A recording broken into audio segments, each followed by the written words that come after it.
2 साल की दिल्ली शासन के बाद और अब 7 साल के बाद क्या लोग आपको अलग तरीके से परख रहे हैं? हाँ, फर्क तो है क्योंकि 2 साल में जब हम आए थे 2 साल के बाद तो कुछ काम किया था दिल्ली में, उतना ज्यादा नहीं था। अब जब 7 साल बाद आए हैं तो एक और चुनाव जीत के आए हैं और उस चुनाव में भारी बहुमत मिला है, 70 में से 62 सीट। तो लोगों को लगता है यार दिल्ली वाले इनको बार बार इतना भारी बहुमत दे रहे हैं तो इन्होंने कुछ अच्छा ही काम किया होगा दिल्ली में। और दूसरा, दिल्ली के जो काम है उनके चर्चे काफी हुए हैं।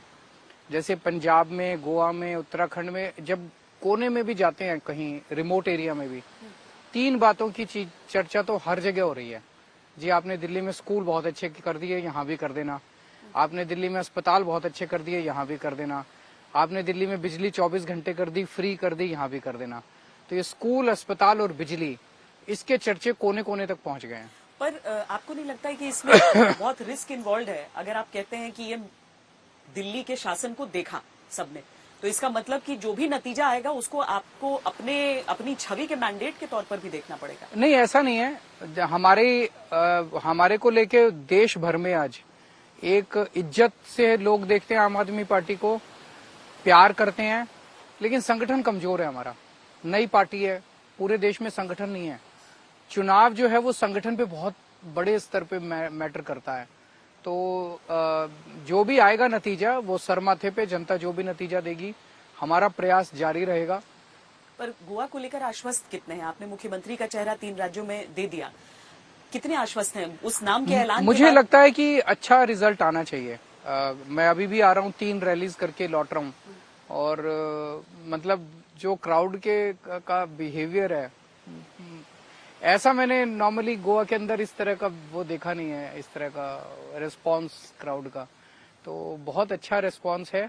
हमने बड़ी मेहनत की है, ईमानदारी के साथ हम गोवा के लोगों को यही कह रहे हैं, भाई एक अच्छी सरकार देंगे, ईमानदार सरकार देंगे, तो अच्छा रिजल्ट होना चाहिए। पर यहाँ तो नतीजे के बाद विधायक भी चले जाते हैं उधर, तो गोवा तो बड़ा डिफिकल्ट राज्य है छोटा होने के बावजूद। डेफिनेटली डिफिकल्ट भी है, बहुत करप्शन भी बहुत ज्यादा है, बहुत ज्यादा करप्शन है यहाँ पे गोवा में। पैसे की कमी नहीं है गोवा सरकार में, it is one of the richest governments in the country, लेकिन करप्शन बहुत ज्यादा है। डेट भी तो है यहाँ, मतलब अब ये डेट क्यों है? हाँ। मैं लोगों से पूछता हूँ, 24,000 करोड़ का डेट है और आप फ्री में चीजें देने की बात कर रहे हैं। पिछले 25 साल में यहाँ ना कोई नया सरकारी स्कूल बना, ना कोई कॉलेज बना, ना कोई यूनिवर्सिटी बनी, ना कोई अस्पताल बना, ना कोई डिस्पेंसरी बनी, ना कोई सड़क बनी। तो 24,000 करोड़ गया कहाँ? एक भाई जब कोई काम ही नहीं हुआ तो 24,000 कोई काम नहीं हुआ भाई, छोटे मोटे हुए होंगे, लेकिन मोटे मोटे तौर पे जो जनता को काम चाहिए कोई काम ही नहीं हुआ। तो 24,000 करोड़ कहाँ गया? मैं बताता हूँ, एक उदाहरण देता हूँ मैं कहाँ गया। दिल्ली में मैं अक्सर ये एग्जांपल देता हूँ वजीरपुर फ्लाईओवर का, लेकिन ऐसे कई कि 325 करोड़ का बनना था वजीरपुर फ्लाईओवर, हमने कम समय में 200 करोड़ का पूरा कर दिया। यहाँ पे जुआरी फ्लाईओवर ब्रिज बन रहा है, वो 700 करोड़ का बन रहा था, 1500 करोड़ का ऑलरेडी खर्च हो चुका है और अभी तो पूरा भी नहीं हुआ, अभी तो बता रहे हैं 2-2.5 हजार करोड़ जाएगा। तो पैसा यहाँ खराब हुआ।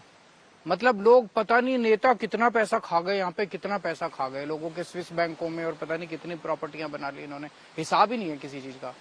वो अगर ईमानदार सरकार हो तो गोवा के अंदर पता नहीं कितना विकास हो सकता है। लोग समझ रहे हैं आपकी इन बातों? समझ तो रहे हैं, कितना वोट देंगे तो समय बताएगा।